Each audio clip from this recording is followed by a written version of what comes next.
Good morning. My name is Ram Naresh Meena. I am an assistant professor of physics in Government PG College, Gangapur City. Today we will discuss about a study of a voltmeter voltage multiplier. वोल्टता संवर्धक परिपथों का आज हम अध्ययन करेंगे। सबसे पहले ये एक प्रैक्टिकल है बीएससी थर्ड ईयर में। तो मैंने अभी तक आपको कुछ प्रैक्टिकलों के बारे में समझाया है, ये उसी कड़ी में नेक्स्ट प्रैक्टिकल है। तो सबसे पहले हम उद्देश्य में क्या लिखेंगे? उद्देश्य में सबसे पहले लिखेंगे वोल्टता संवर्धक परिपथों का अध्ययन करना। इंग्लिश वाले स्टडी ऑफ वोल्टेज मल्टीप्लायर। उपकरण क्या क्या यूज करेंगे इसमें? हमें पता है कि वोल्टेज मल्टीप्लायर के लिए मुझे 4 पीएन संधि डायोड की आवश्यकता होगी। पीएन संधि डायोड देखने में कुछ इस प्रकार से नजर आते हैं। 4 विद्युत अपवर्तनीय संधारित्र, 4 कैपेसिटर की जरूरत होगी। कैपेसिटर को देखने पर कुछ इस तरीके से नज़र आते हैं। इनको मैं सर्किट में लगाऊंगा तो ये हो गए कि 4 capacitor. DC voltmeter, vacuum tube voltmeter का हम वोल्टेज नापने के लिए, एसी और डीसी वोल्टेज नापने के लिए हम VTVM voltage tube vacuum tube voltmeter का यूज़ करेंगे। और आपस में कनेक्ट करने के लिए हमें कुछ संयोजन तारों की आवश्यकता होगी। ठीक, तो इस प्रकार हमने देखा कि क्या क्या उपकरण यूज करने वाले हम। 4 पीएन संधि डायोड, 4 विद्युत अपवर्तनीय संधारित्र, 1 VTVM vacuum tube voltmeter, connecting wire. इसका सर्किट डायग्राम कुछ इस तरीके से होता है। ये प्राइमरी कॉइल होती है ट्रांसफार्मर की। ये मेरा ट्रांसफार्मर है। ट्रांसफार्मर का ये प्राइमरी कॉइल है, ये सेकेंडरी कॉइल है। सेकेंडरी कॉइल के जो आउटपुट है, उन आउटपुट टर्मिनलों को यहाँ कैपेसिटर से कनेक्ट करते हुए एक डायोड लगाते हैं। डायोड का दूसरा टर्मिनल वापस सेकेंडरी कॉइल के दूसरे टर्मिनल पर चला जाता है। इसी प्रकार जो नेक्स्ट C2 लगाएंगे वो दूसरी डायरेक्शन में डायोड D2 उल्टा लगाएंगे D1 के अपोजिट डायरेक्शन में। इसी प्रकार C3, D3, C4, D4। Circuit को बड़े अच्छे तरीके से समझ लो। D1 का उल्टा लगा रहे हैं D2, D2 का उल्टा लगा रहे हैं D3, D3 का उल्टा लगा रहे हैं D4। और कैपेसिटर C1 यहाँ लगा रहे हैं, C2 नीचे की साइड, C2 नीचे की साइड, C3 अब ऊपर की साइड और C4 डाउनवर्ड डायरेक्शन में। इस तरह से मैंने 4 कैपेसिटर यूज किए हैं और 4 पीएन संधि डायोड यूज किए हुए हैं। ठीक, अब सर्किट डायग्राम के बाद नेक्स्ट जो पॉइंट आता है सिद्धांत। सिद्धांत को समझने के लिए सिद्धांत में हम क्या लिखेंगे कि इसमें जो प्रत्यावर्ती वोल्टता है उसको वोल्टता गुणक परिपथ से हम बढ़ा सकते हैं। इस परिपथ में हम डायोड और संधारित्र प्रयुक्त कर रहे हैं। शिखर वोल्टता कैलकुलेट करने के लिए हम एक शिखर संसूचक BP√2 अभी समझेंगे Vrms कितना मान है। उसको √2 1.414 से मल्टीप्लाई करेंगे तो हमें BP peak value of AC voltage का मान प्राप्त हो जाता है। इसी प्रकार अब हम नेक्स्ट पॉइंट लिखेंगे वोल्टता द्विगुणक। वोल्टता द्विगुणक के लिए हमें शिखर मान दुगना प्राप्त होता है। इसका मतलब जो BP का 2 टाइम्स प्राप्त होता है। बीपी का मान है √2 Vrms। इसका मतलब जो भी बीपी का मान प्राप्त होगा उसका दुगना प्राप्त होगा वोल्टता द्विगुणक के लिए। वोल्टता त्रिगुणक के लिए 3 गुना मान प्राप्त होगा।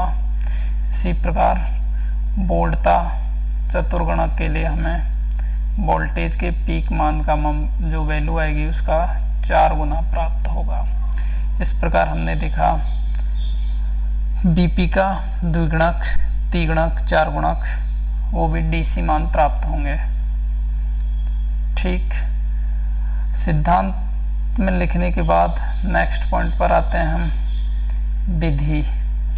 विधि को समझने के लिए हम एक सर्किट बनाते हैं। सर्किट कुछ इस प्रकार होगा। विधि को आप समझते हैं। विधि को समझने के लिए हम पहले सर्किट को समझते हैं। सर्किट में एक ट्रांसफार्मर लगा हुआ है।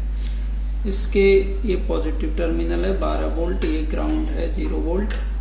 ठीक है, यहाँ पर एक कैपेसिटर C1 लगा हुआ है, यहाँ पर डायोड D1 लगा हुआ है, यहाँ पर कैपेसिटर C2 लगा हुआ है, डायोड D2 लगा हुआ है, C3 लगा हुआ है, डायोड D3 लगा हुआ है, कैपेसिटर C4 लगा हुआ है, डायोड D4 लगा हुआ है। तो अब हम रीडिंग लेने के लिए मुझे चाहिए एक वोल्टमीटर, अर्थात मल्टीमीटर को मैं एज ए वोल्टमीटर यूज़ करूँगा। तो सबसे पहले चूँकि सारा सर्किट लगा हुआ है, केवल यहाँ पर कनेक्ट करना है। जो भी मेरी AC है उसको कैपेसिटर के एक टर्मिनल पे लगा देते हैं। सिंपल सर्किट है। ठीक है, और DC नापने के लिए मुझे एक वैक्यूम ट्यूब वोल्टमीटर का उपयोग करना है। यहाँ पर डिजिटल वोल्टमीटर है। यहाँ पर जो भी बटन है उसमें मैं DC और रेंज कर दूँगा 20 की।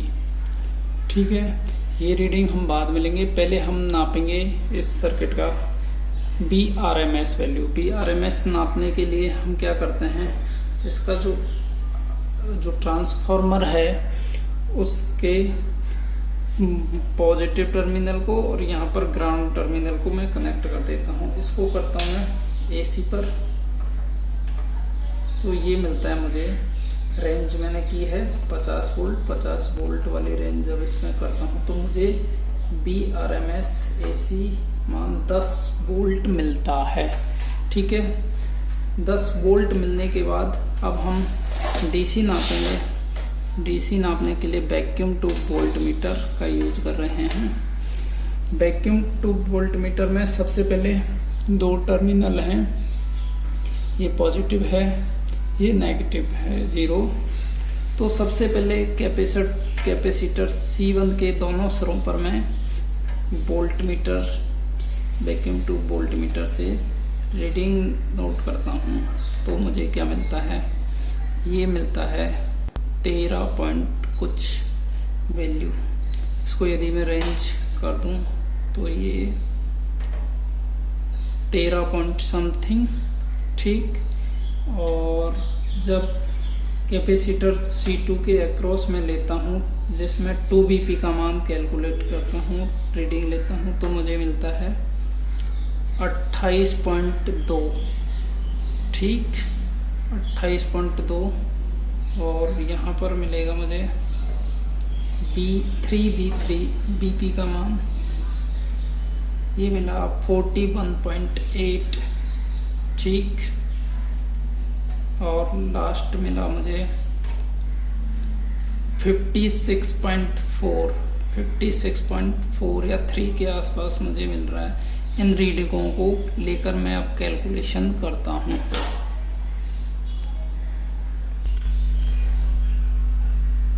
अब हम प्रेक्षण सारणी पर चलते हैं। प्रेक्षण सारणी में हम क्या बनाएंगे, सीरियल नंबर, कैपेसिटर जिसके अक्रॉस हम वोल्टता नाप रहे हैं, C1, C2, C3, C4, क्योंकि 4 मेरे कैपेसिटर है।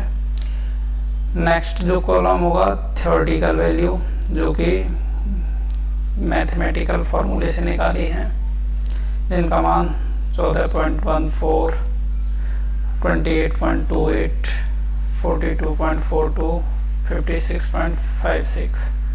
अब जो प्रैक्टिकल मान मैंने अभी जो आपको विधि में बताया, जो मान मेरे आए थे वो आ रहे थे BP का मान 13.7, 2BP का मान 28.2 वोल्ट, 3BP का मान 41.8 वोल्ट एंड 4BP का मान 56.4 वोल्ट। चूँकि BRMS का मान हमने अभी निकाला था 10 वोल्ट, 10 वोल्ट आने के बाद हम इसकी गणना करेंगे, थ्योरेटिकली मान निकालेंगे, BRMS का मान रखेंगे और इन चारों थ्योरेटिकल निकालेंगे, प्रैक्टिकल हमने विधि में निकाल चुके हैं और वेरीफाई करते हैं कि क्या ये लगभग समान आते हैं। ठीक है, नेक्स्ट चलते हैं हम गणना में सबसे पहले शिखर मान प्राप्त करने के लिए BP जो BRMS मान आया था उसको यहाँ पर रखेंगे, √2 से मल्टीप्लाई करेंगे, वो BP के इक्वल प्राप्त होगी।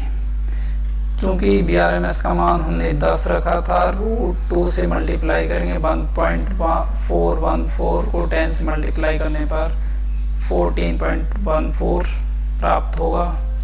द्विगुणक वाले सर्किट के लिए जब जो भी BP का मान है उसको 2 से गुना करने पर हमें 28.28 वोल्ट थ्योरेटिकली प्राप्त होगा। 3BP का मान कैलकुलेट करेंगे तो 3 गुना BP, तो जो कि मान प्राप्त होता है 42.42 वोल्ट। ठीक है, केवल मैंने यहाँ पर BRMS का मान रखा, बाकी 3 गुना √2 किया है तो मुझे मिलता है 42.42। इसी प्रकार चतुर्गुणक वाले फॉर्मूले में हम मान रखते हैं, इसका मतलब जो भी BP का मान था उसका 4 गुना लेगा जो कि 56.56 मान प्राप्त होता है। इस प्रकार हमने गणना भी कर ली, कैलकुलेशन की है। नेक्स्ट चलते हैं परिणाम में हम क्या लिखेंगे, चूंकि हमें जो रिजल्ट मिला है वोल्टता द्विगुणक में जो निर्गत DC वोल्टेज है, निवेशी AC वोल्टेज का जो पीक मान था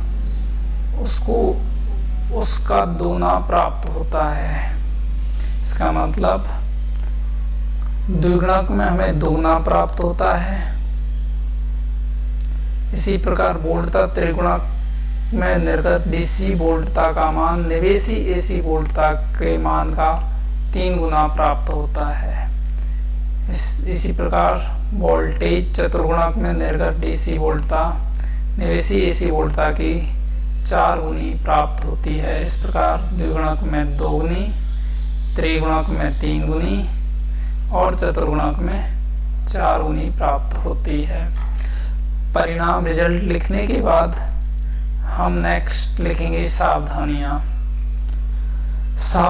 में हम सबसे पहली सावधानी लिखेंगे विद्युत अपघटन संधारित्र में उसकी जो ध्रुवणता है पॉजिटिव और नेगेटिव टर्मिनल, उनका हमें ध्यान रखना पड़ेगा। ठीक, डायोड और संधारित्र के लिए जो मैक्सिमम वैल्यू तो उसके ऊपर लिखी हुई होती है उसका मान निवेशी AC वोल्टता के शिखर मान से लगभग 4 गुना अधिक होना चाहिए। ठीक है, इसका मतलब हमें निवेशी जो शिखर मान है उसका मान इस प्रकार रखते हैं कि डायोड और कैपेसिटर जलना नहीं चाहिए। डायोड और संधारित्र के लिए अनुमत वोल्टता का मान निवेशी AC वोल्टता के शिखर मान से लगभग 4 गुना होना चाहिए, अदरवाइज खराब होने की, जलने की संभावना बढ़ जाती है। उच्च वोल्टता के कारण प्रयोग के समय संधारित्र और अन्य टर्मिनलों को हाथ से छूना नहीं चाहिए, वरना हमें विद्युत आघात लगने की संभावना बनती है। ठीक। निवेशी जो AC बोलता है और आरोपित करने के कुछ समय बाद परीक्षण लेने चाहिए ताकि संधारित्र पूर्ण आवेशित हो जाए। अदरवाइज जो हमारा डिजिटल मल्टीमीटर था, डिजिटल वैक्यूम ट्यूब वोल्टमीटर था, वो फ्लैक्चुएट करता है। ठीक, तो कुछ समय बाद हमें रीडिंग लेनी चाहिए। तो आज हमने पढ़ा कि हम वोल्टता संवर्धक अर्थात वोल्टेज मल्टीप्लायर बना सकते हैं। ठीक है, मुझे उम्मीद है आपको समझ में आया होगा। धन्यवाद।